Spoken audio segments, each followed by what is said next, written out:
Sud Radio Berkov dans tous ses états. Jean-Bernard Fourtillon. Jean-Bernard Fourtillon, on en parle partout sur les réseaux sociaux. C'est un professeur qui a été pharmacien, qui a 77 ans, qui a été arrêté et qui est actuellement placé en détention provisoire, qui a été placé en détention provisoire à la maison d'arrêt de Nîmes et qui était actuellement interné dans un hôpital psychiatrique. Alors, des deux côtés, effectivement, la polémique est lancée. On dit c'est pas normal. Pourquoi ? Parce qu'il a protesté contre un certain nombre de dérives, etc. concernant le Covid-19. C'est pour ça qu'il est interné. Il est interné contre son gré. D'autres disent pas du tout. C'est absolument légitime. Alors, on va en parler, non pas sur le fond de l'affaire, mais je vais quand même vous raconter le fond de l'affaire, ce qu'on en sait actuellement. C'est que, actuellement, si vous voulez, en deux mots, il est connu comme figure anti-vaccin sur les réseaux sociaux. Il a été un des intervenants dans le documentaire controversé, intéressant, mais qui pose beaucoup de questions, certaines d'autres moins, le fameux film de Pierre Barnerias, Hold Up. En tout cas, je l'ai dit ici, il faut le voir, mais il faut effectivement poser aussi des questions et pas le suivre comme parole d'évangile, parce que la fin me paraît tout à fait mise en caution. Bien.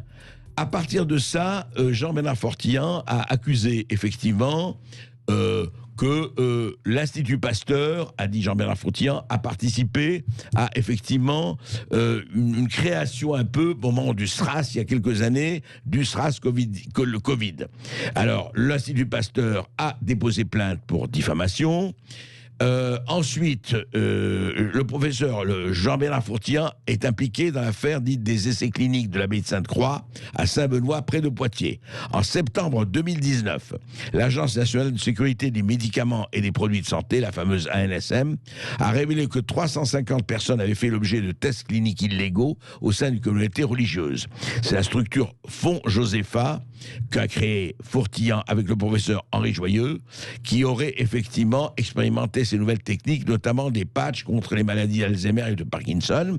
Et alors, il a fait l'objet de poursuites de l'ordre des médecins pour charlatanisme, entre guillemets. Encore une fois, en aucun cas nous nous prononçons sur le fond de l'affaire.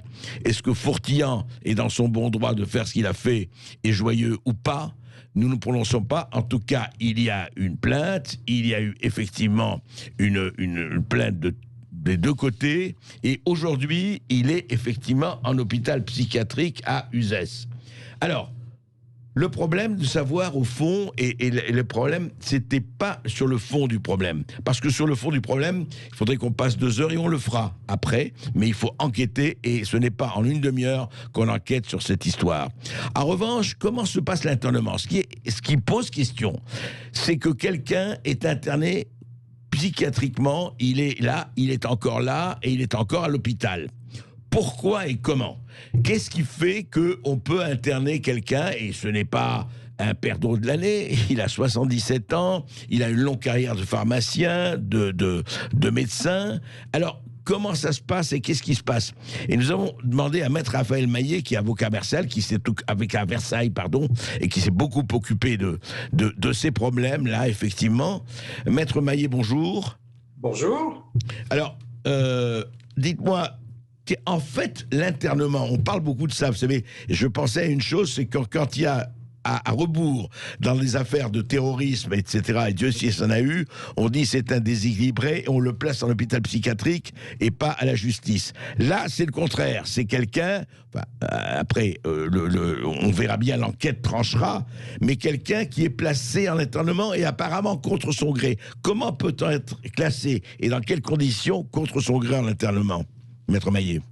Alors, bien évidemment, comme vous l'avez rappelé, je crois qu'on ne peut pas se prononcer sur ce cas particulier, sur la situation du docteur Fourtillon. Par contre, d'après ce que j'ai vu, il semble que cette personne ait fait l'objet d'une poursuite pénale et qu'à l'occasion d'une garde à vue, un psychiatre aurait estimé qu'une mesure d'hospitalisation aurait été nécessaire. C'est ce que j'ai compris au travers des informations. Oui. Ce qui peut poser difficulté, c'est que là, vous avez une personne qui a manifesté des opinions qui étaient divergentes par rapport à celles des autorités françaises sur un certain nombre de points.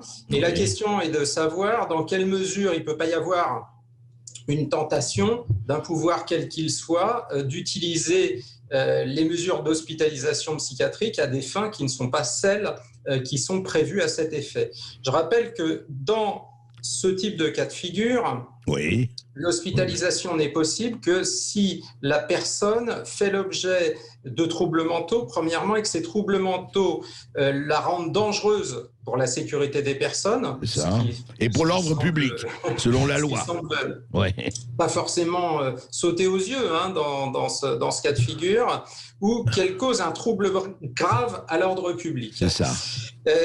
Et c'est sur cette notion où il faut être particulièrement vigilant, parce que, bien évidemment, est-ce que le fait de manifester une opposition sur un certain nombre de sujets cause un trouble grave à l'ordre public? Et je crois que c'est sur ça qu'il faut être vigilant. Il faut savoir qu'il y a en France chaque année 80 000 hospitalisations sans consentement. Sur ces 80 000 hospitalisations sans consentement, vous en avez 20% à peu près qui sont sur décision des autorités préfectorales. Donc, dans le cas d'une personne qui serait dangereuse ou troublerait l'ordre public. Et véritablement, le danger qui peut exister en la matière, et je tiens à informer chacun du fait que c'est une survivance, ce pouvoir préfectoral de placer des personnes en hospitalisation d'office, c'est une survivance de la loi de 1838. Donc, ce qui n'est pas... ce qui n'est pas d'une actualité fondamentale, ça. C'est pas nouveau. Enfin, non.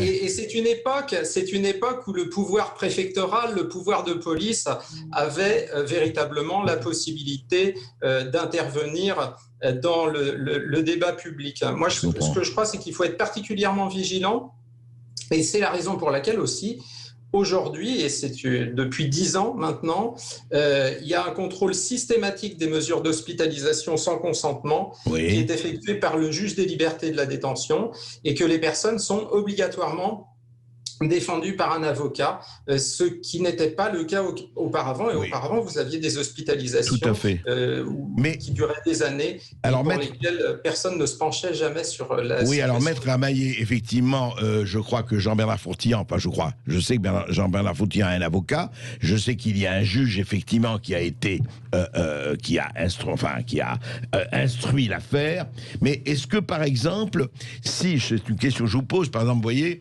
il a fait des essais cliniques, comme on a raconté en 18 ou 19, pour des nouvelles techniques, des patchs contre des maladies d'Alzheimer, de Parkinson. Il a fait l'objet de poursuites de l'ordre des médecins pour, entre guillemets, charlatanisme. Encore une fois, nous ne nous prononçons absolument pas là-dessus. Est-ce que, deux questions. Primo, est-ce que ça peut amener à l'internement, ou bien ça n'a rien à voir? Et deuxième question, la famille ne s'est pas exprimée, la famille de Fourtillan, de Jean-Bernard Fourtillan ne s'est pas exprimée. Est-ce que la famille peut le demander aussi, parce qu'on n'en sait rien, là, au stade où on en est? Oui, alors tout à fait. La famille, les proches d'une personne qui est hospitalisée peuvent solliciter la levée de la mesure d'hospitalisation dont leur proche fait l'objet. Ça, le Code de la santé publique le prévoit. Après, sur les motifs de l'hospitalisation, on ne les connaît pas. Là, et ça, c'est quelque chose auquel nous n'avons pas accès.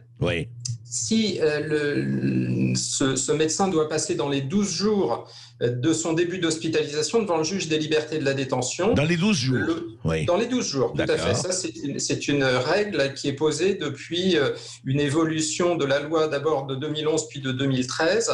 Dans les 12 jours du début de l'hospitalisation, la personne qui est hospitalisée doit voir sa situation examinée par le juge des libertés et de la détention, et il est obligatoirement assisté ou représenté par un avocat. Et c'est le juge qui décide à ce moment-là ? Et c'est le juge qui décide, le juge qui décide d'autoriser la poursuite de l'hospitalisation ou non. D'accord. Alors, sur le motif du trouble à l'ordre public par le fait qu'il y a 2 ou 3 ans, des essais auraient été effectués en dehors des clous de la réglementation sur les essais cliniques, Oui. Moi, ça me semble difficilement susceptible de constituer un trouble grave actuel à l'ordre public, parce que c'est aujourd'hui que le juge doit examiner si nous sommes en face d'un trouble grave à l'ordre public. Mais ça, encore une fois, c'est pas se prononcer sur le fond du dossier que je ne connais pas, mais c'est rappeler que pour qu'une personne soit hospitalisée sur décision préfectorale, il faut qu'il y ait des troubles mentaux et que ces troubles mentaux troublent gravement l'ordre public ou mettent en jeu la sécurité des personnes. Oui, ce qui n'est pas tout à fait la même chose, effectivement, vous avez raison. Est-ce que l'autre motif qui consiste à dire que Jean-Bernard Fourtière s'est prononcé, vous savez, contre ou a accusé l'Institut Pasteur d'avoir, encore une fois, avec toutes les guillemets, les conditionnels du monde, favorisé effectivement la naissance d'un virus SRAS, et que l'Institut Pasteur attaque effectivement le professeur Fourtière, là non plus, en tout cas en soi, ça ne constitue pas un motif d'internement. Non, parce que si une personne estime qu'elle est diffamée, elle a des voies de droit. Encore une fois, je n'ai même pas regardé ce documentaire, mais de ce que j'en ai compris, il y a un certain nombre de critiques qui sont apportées sur la gestion de la pandémie, et tout ça, ça fait partie, et ça je crois qu'il faut le défendre, de la liberté d'expression. Hein. Ça fait partie de notre liberté d'expression. Et si une personne estime qu'elle a été injustement attaquée au terme d'un documentaire, il y a des voies de droit qui sont ouvertes.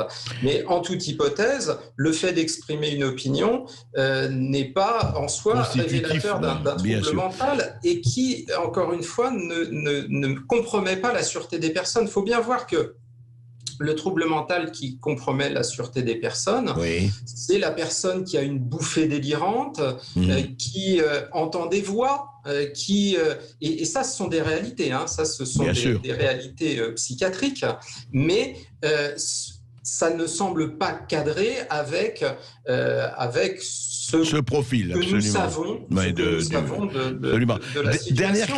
Dernière question, Maître Maillet. Est-ce qu'internement, parfois, peut-il être fait pour protéger la personne hospitalisée ?